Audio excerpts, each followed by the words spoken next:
പിണറായി വിജയൻ ഇന്നലെ കല്ലിട്ട കാര്യം പറഞ്ഞ പിണറായി വിജയൻ ഈ കല്ലിട്ട സമയത്ത് എന്താ പറഞ്ഞത്? ഇത് 6000 കോടി രൂപയുടെ റിയൽ എസ്റ്റേറ്റ് തട്ടിപ്പാണെന്നാണ് പറഞ്ഞത്. ഇപ്പോ വയനാട് സംരംഭം ഉണ്ടായപ്പോൾ ഞാൻ പ്രതിപക്ഷ നേതാവ് നിലയിൽ സ്വാഗതം ചെയ്തു. ഞങ്ങൾ ഗവൺമെന്റിന്റെ കൂടെയാണെന്ന് പറഞ്ഞു.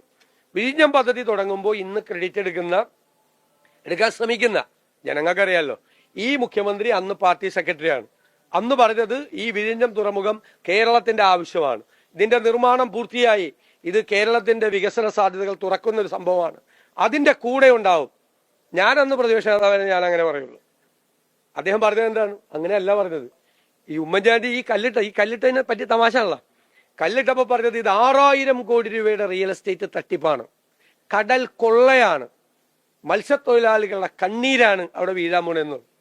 ഒരു കണ്ണീരും വീണില്ലല്ലോ, ഒരു കടൽ കൊള്ളയും നടന്നില്ലല്ലോ, ഒരു റിയൽ എസ്റ്റേറ്റ് ഇടപാടും നടന്നില്ലല്ലോ.